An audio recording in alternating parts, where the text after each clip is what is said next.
Всем привет! Вы на канале Мания Вязания с Ольгой Дубининой. Приветствую всех любителей вязания на своем канале. Прежде всего хочу сказать большое спасибо всем своим подписчикам, всем девочкам, которые за меня переживали. Если кто-то не в курсе, я в недавнем времени писала в своем сообществе, что мы с мужем заболели. У меня сейчас небольшая одышка, прошу прощения. На фоне ковид у меня сейчас двусторонняя пневмония, поэтому сейчас на своем канале я буду выпускать не так часто видео, буду выпускать коротенькие видео. Пока говорить на камеру я много не могу. Все те, кто за меня беспокоился и кто до сих пор пишет, как я себя чувствую, сообщаю. Чувствую себя лучше. Муж тоже себя чувствует немного лучше. Он делает мне сейчас уколы. Чувствую большую слабость. Я думаю, что восстановление будет долгим. Но потихонечку я начинаю уже возвращаться к своему каналу, к вязанию, к любимому делу. Огромное-огромное спасибо всем тем, кто за меня переживает, кто волнуется за нас. Я вас всех люблю и очень ценю. На следующей неделе планирую начать съемки по вязанию свитеров в технике интерлак. Нужно снимать вторую часть, и все те, кто со мной вместе вяжет этот свитер, ждут этот мастер-класс. Сейчас нужно продолжать съемки второй части. Надеюсь, что у меня это получится. Сил у меня сейчас не так много, но нужно возвращаться к работе. Решила связать для себя вот такую вот легкую полухлопковую шапочку очень простым узором. Покажу вам, как он вяжется. Вот так выглядит узор с лицевой стороны. Это клеточки. Узор похож на вафельный. Внутри каждой клеточки вот такая вот дырочка. Вот так он выглядит с изнаночной стороны. По-моему, с изнаночной тоже замечательно. Шапочку эту я вяжу по кругу. Раппорт узора состоит из 2 петель и 4 рядов. На эту шапочку я набирала петли крестообразным способом, или этот способ еще называется болгарский зачин. Если вы еще не знакомы с таким способом набора петель, вы можете посмотреть у меня на канале видео по такому набору петель. Я для вас оставлю ссылку в инфобоксе на это видео. Таким узором можно вязать жакеты, шапочки, шарфы, свитера. Получатся крутые кардиганы. Первый ряд раппорта узора. Все петли вяжем лицевыми.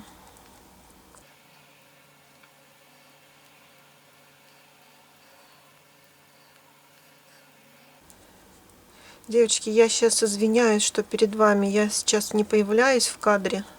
Я вообще не очень люблю появляться в кадре. Но сейчас я очень плохо выгляжу. Обязательно, когда я поправлюсь, немного восстановлюсь, схожу в парикмахерскую, накрашусь и появлюсь перед вами во всей красе. Уж извините и потерпите, пожалуйста.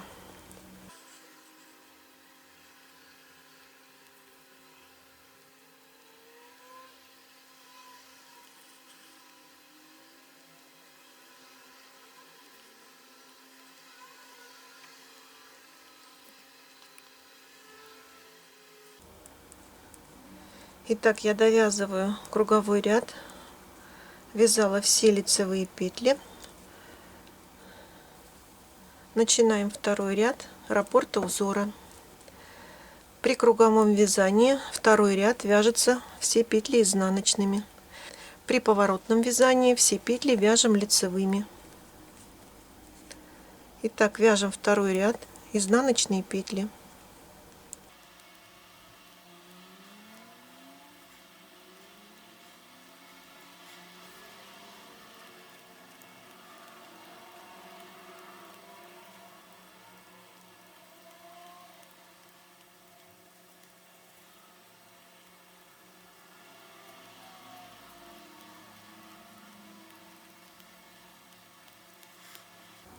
Довязали до конца кругового ряда изнаночные петли. Третий ряд раппорта узора. При круговом вязании третий ряд раппорта узора вяжется следующим образом. Первая петля ряда провязывается как лицевая. Следующую петлю переснимаем как изнаночную. Вот таким образом.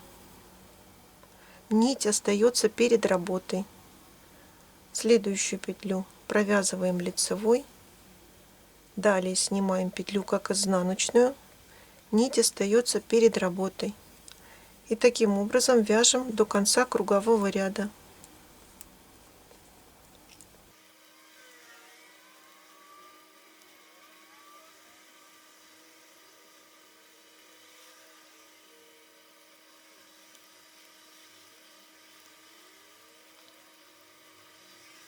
В конце ряда я провязала вот лицевую петлю и переснимаю последнюю, оставляя нить перед работой.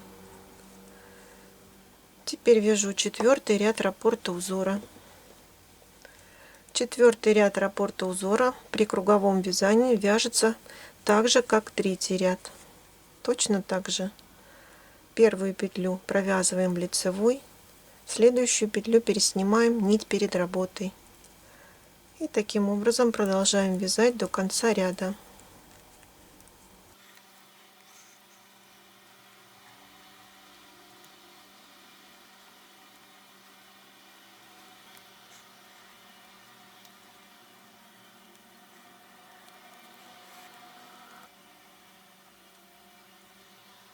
Итак, мы провязали с вами один раппорт узора, это 4 ряда. Теперь нужно продолжать вязание узора с 1 по 4 ряд. Теперь я хочу показать вам, как этот узор вяжется поворотными рядами. Я здесь взяла более объемную пряжу. Первый ряд раппорта узора при поворотном вязании. Все петли лицевые. Естественно, кромочную мы петлю снимаем.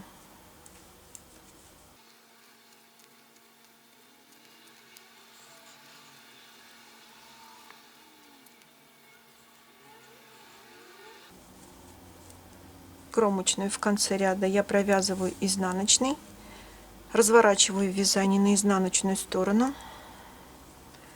И теперь вяжу второй ряд раппорта узора. Провязываю все петли лицевыми, кромочную снимаю, вяжу лицевые петли,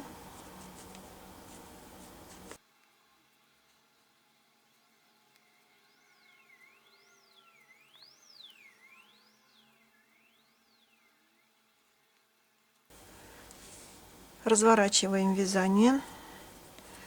Третий ряд раппорта узора при поворотном вязании вяжется следующим образом. Кромочную снимаем, провязываем одну лицевую, следующую петлю переснимаем как изнаночную, нить оставляем перед работой, вяжем лицевую, следующую петлю переснимаем, нить перед работой, и таким образом вяжем до конца ряда.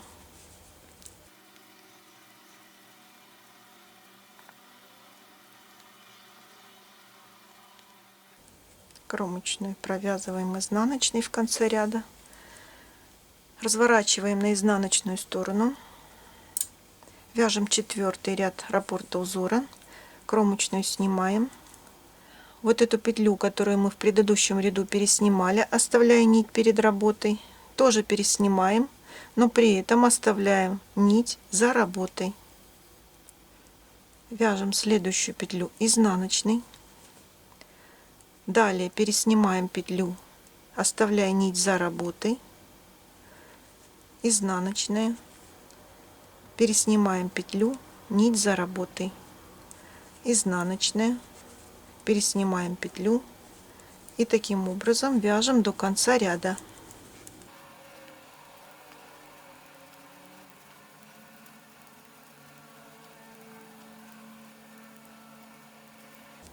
В конце ряда кромочную вяжем изнаночной.